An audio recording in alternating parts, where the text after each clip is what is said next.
The BaseLinker system allows not only to issue commercial documents, but also to edit them. In the given order, we have information about the invoice issued. Let's go to the order card. Let's move on to editing.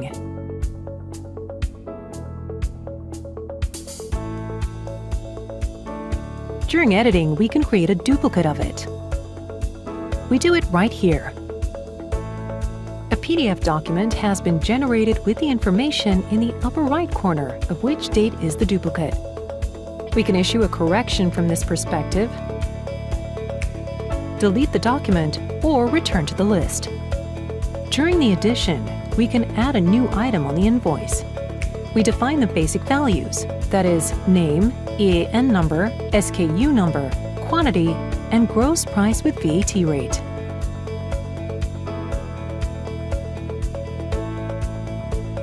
The section below allows you to change the buyer's data. We can edit each field and check its correctness.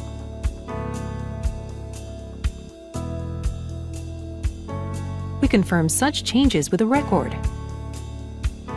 It is also possible to copy the current data from the order to the buyer's data.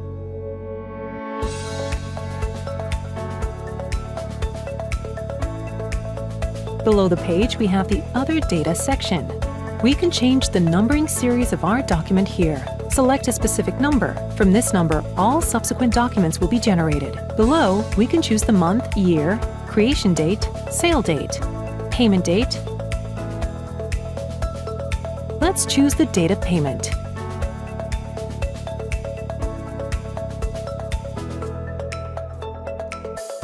Payment method,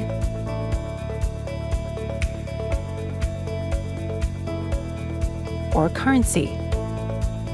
We have the ability to determine the currency conversion,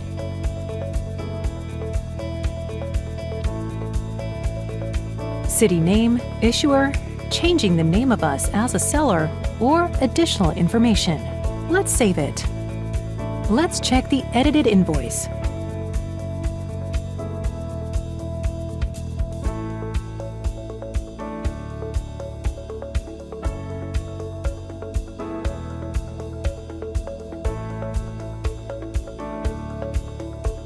As you can see, its numbering has been changed and the payment date. Another operation that we can perform is issuing a correction to the order from the list level. We go to Correction. We choose the numbering series. We also have the option of issuing corrections from the invoice editing level. We click Issue Correction. There is a series of numbering again. We confirm. First of all, we determine the reason for the issue. The next step in issuing a correction invoice is to specify all the following data. We need to determine whether there is a change of position or a change of data. We choose the numbering series. Similar to the invoice, we can specify the number of such a correction, from which each next one will be numbered, method of payment, issuing, or additional text displayed at the bottom of the invoice. We save.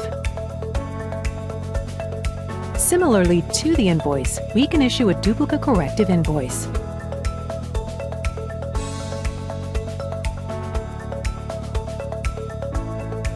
Let's return to the list. The list of corrections shows the order for which the correction was created.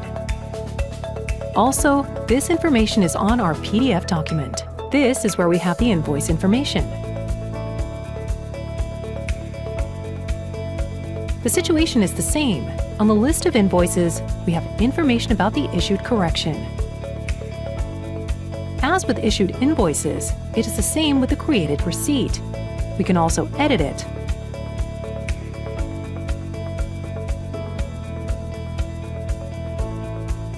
Let's move on to filtering the list of orders. Let's choose Payment as Paid. Set the filter. As you can see, the receipt for this order is issued. Let's go to the product card. In the same place, we can open a receipt or edit it. Let's move on to editing. We are in the process of editing this receipt. We can also go to its addition from the list of receipts. All we have to do is go to the receipts list and click on the pencil. We have other data below that we can change, such as the number.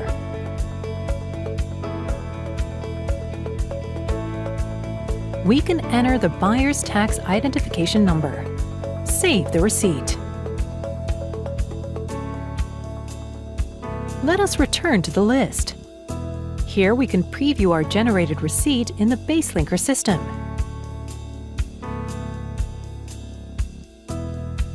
From the list of receipts, we can select the receipt and delete the selected items. We confirm the receipt has been deleted.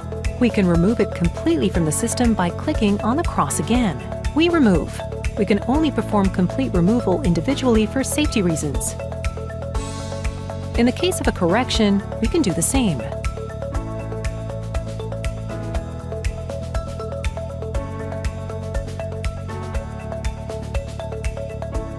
We delete the grayed out field again as a record.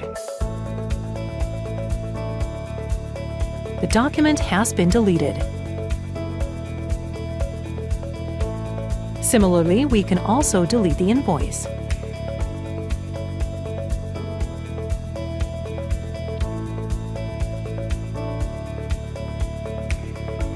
We remove.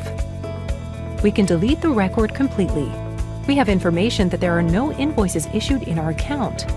As for the pro forma document, it is dynamically updated with the data from the order, hence it cannot be edited. So let's check how the document changes. Let's move on to the order.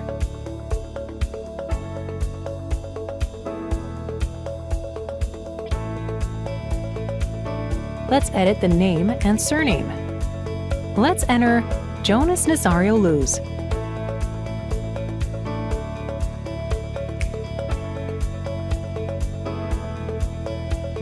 We save the changes. Let's copy this to the invoice details.